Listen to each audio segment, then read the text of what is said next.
Bonjour, et aujourd'hui je vais m'efforcer d'évoquer l'européanisation du pouvoir législatif national. Le droit des États membres est de plus en plus influencé par le droit de l'Union européenne. Des travaux scientifiques présentent les critères fondamentaux du statut d'État membre. On assiste à une européanisation des droits nationaux, cela entraîne, sans qu'on puisse le mesurer suffisamment, à des adaptations des institutions nationales, évidemment des parlements. On peut alors parler d'une européanisation du pouvoir législatif national. Nous prendrons ici largement comme exemple le Parlement français, mais pas seulement. En effet, une démonstration similaire peut être faite sans difficulté sur ou pour l'ensemble des 27 États membres. Afin de bien organiser le statut d'État membre de l'Union européenne, les États ont la plupart du temps organisé des révisions de leur constitution à chaque étape des évolutions de l'intégration européenne. On peut facilement le constater en ce qui concerne la Constitution française. À partir de 1992, chaque traité européen important a entraîné une révision constitutionnelle. C'est le cas pour le traité de Maastricht, 1992, le traité d'Amsterdam, 1999, le traité de Rome établissant une constitution pour l'Europe de 2005, le traité de Lisbonne de 2007. On a assisté à une forme d'européanisation de la constitution française avec le titre 15 consacré à l'Union européenne. Les 7 articles de ce titre tirent toutes les conséquences politiques et juridiques de l'appartenance de la France à l'Union européenne. De son côté, le traité de Lisbonne améliore incontestablement le fonctionnement démocratique de l'Union en faisant des parlements nationaux des acteurs de la construction juridique européenne et pas seulement des sujets du droit de l'Union. Cela confirme la volonté des États membres, donc de la France, de mieux associer le Parlement à leur politique européenne. On peut relever 2 grandes conséquences de ce processus. C'est d'abord une européanisation interne du Parlement, soit au travers des révisions constitutionnelles, valorisant le rôle du Parlement sur les questions européennes, soit par des adaptations fonctionnelles et institutionnelles internes aux assemblées parlementaires. C'est ensuite une européanisation externe du Parlement, liée au processus de démocratisation de l'Union européenne. Ainsi, le Parlement et ses assemblées ont accès à la scène européenne dans un cadre démocratique, même si cela est moins connu que d'autres transformations. D'abord, l'européanisation interne du Parlement. Les traités européens successifs ont nécessité des révisions constitutionnelles dont plusieurs concernent le rôle et la place du Parlement et de ses assemblées, aussi bien dans la fonction législative que dans ce qui concerne le contrôle politique dans un cadre élargi. Voyons d'abord l'adaptation de la fonction législative du droit de l'Union européenne. Cela concerne plusieurs types de procédures. C'est d'abord la première procédure, la question de la ratification des traités européens lorsque le référendum n'est pas utilisé dans ce sens. En effet, il revient au Parlement, en vertu d'une loi, de ratifier les traités internationaux auxquels les États membres souhaitent adhérer. Ce processus concerne évidemment les traités relatifs à l'Union. À cette occasion, le Parlement n'a pas vraiment une marge de manœuvre très importante. Il ne peut qu'accepter ou refuser la ratification du traité. Il n'a pas le pouvoir d'amender le traité, bien sûr. Il est très rare que le Parlement refuse de ratifier. Néanmoins, il ne faut pas oublier qu'en France, il a refusé, sous la 4e République, de discuter en 1954 le traité relatif à la Communauté européenne de la défense. Le Parlement peut être dépossédé de son rôle de ratification lorsque le gouvernement souhaite intervenir par la voie du référendum. Cela a été plusieurs fois le cas en France pour les traités relatifs à la construction européenne. En 1972, pour l'élargissement de la Communauté européenne au Royaume-Uni. En 1992, pour le traité de Maastricht. En 2005, pour le traité établissant une constitution pour l'Europe. Le résultat négatif de ce dernier référendum a poussé le gouvernement à revenir à une procédure parlementaire de ratification pour le traité de Lisbonne de 2007. Et cette ratification a bien eu lieu, bien sûr. Le Parlement intervient évidemment pour mettre en œuvre le droit de l'Union à l'occasion de la transposition des directives en droit interne. En France, pour le Conseil constitutionnel, cette transposition est une exigence constitutionnelle comme il l'a affirmé dans une décision de 2004 à propos de la loi de confiance dans l'économie numérique. Cette procédure de transposition des directives, lorsque la voie législative est incontournable, ne donne pas non plus beaucoup de marge de manœuvre au Parlement pour adapter le droit aux directives. En effet, il faut bien intégrer les directives pour qu'elles puissent s'appliquer en droit en France. Leur nature de plus en plus contraignante et souvent très détaillée réduit souvent le Parlement à une fonction d'enregistrement. En même temps, des rapports parlementaires montrent le souci, notamment en France de l'Assemblée nationale, de procéder à de bonnes transpositions et notamment de lutter contre la tentation parfois dénoncée de surtransposition. Ces rapports suggèrent, à juste raison, de mieux tenir au courant le Parlement de l'impact des projets d'actes européens pour avoir une attitude anticipative en s'appuyant sur des documents programmatiques de la Commission européenne. Il ne faut pas oublier pour autant que les transpositions de directives dans notre pays se déroulent assez largement par la voie réglementaire plus que par la voie législative. Deuxième aspect, l'adaptation de la fonction d'information et de contrôle de la politique européenne, par exemple en France. Avec la révision de la Constitution de 2008, une commission chargée des affaires européennes est en fonction au sein de chaque assemblée. Cela montre une implication européenne supplémentaire du Parlement, même si ces commissions demeurent très spécifiques. Elles ont des compétences pour l'adoption de résolutions parlementaires en matière européenne.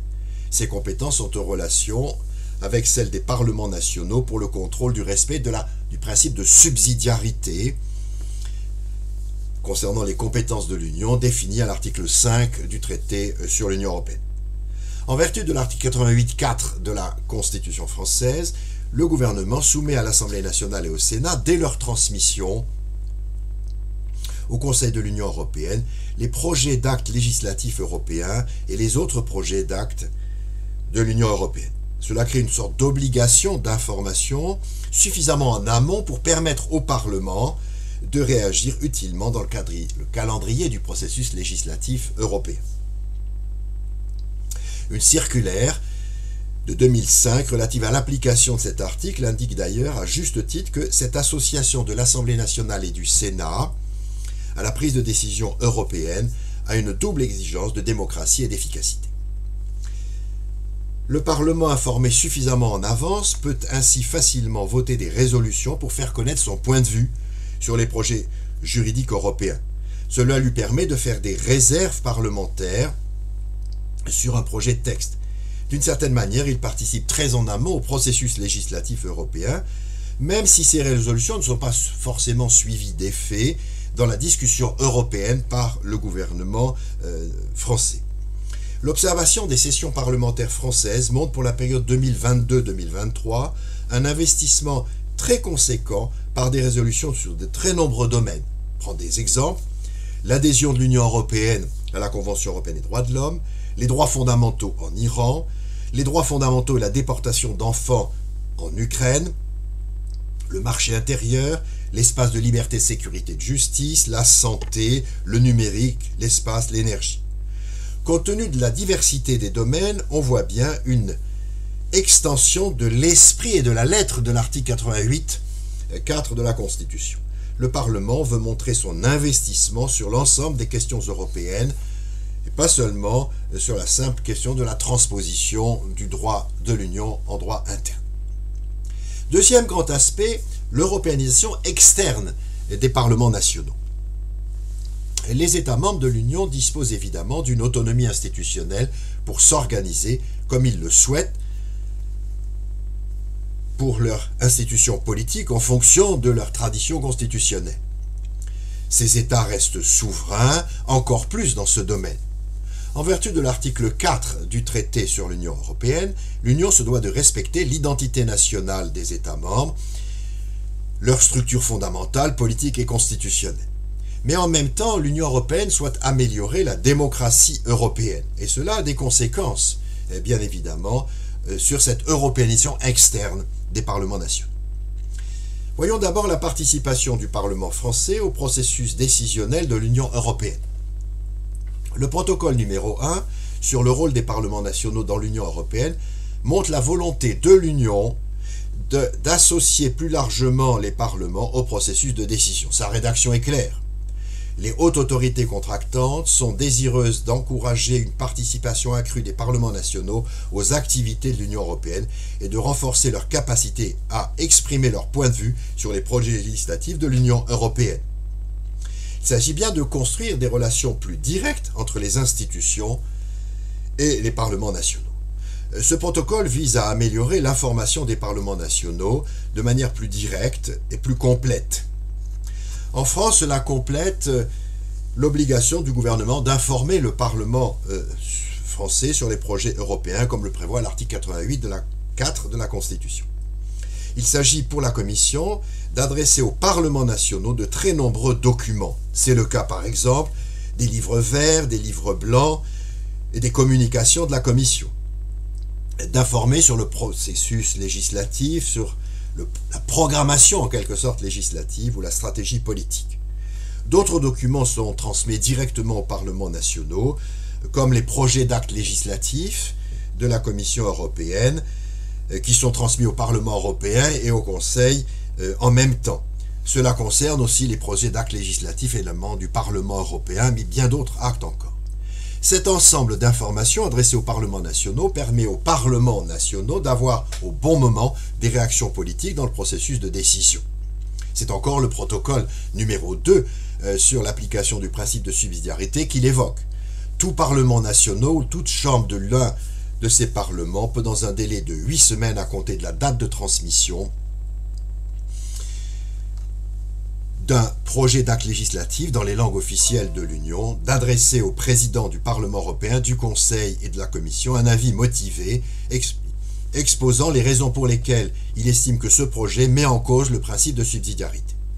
La Constitution française organise dans son article 88.6 aussi les actions politiques possibles des assemblées parlementaires dans le contrôle du respect du principe de subsidiarité.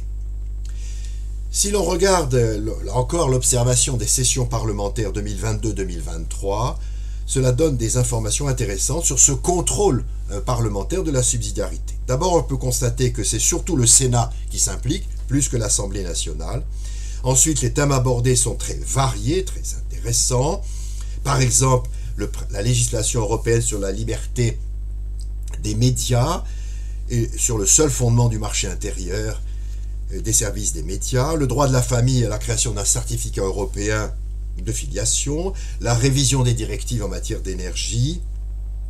En fait, important de constater que ces démarches de contrôle de l'application du principe de subsidiarité apparaissent aussi dans les parlements d'autres États, comme en Allemagne ou en Italie. Ça n'en tire pas forcément toujours les mêmes conséquences. Il y a aussi, deuxième aspect, la participation des parlements nationaux à la démocratie en réseau de l'Union européenne. Alors c'est vrai que cela valorise là encore le dialogue interparlementaire. Les parlements nationaux sont associés à la gouvernance européenne d'une certaine manière.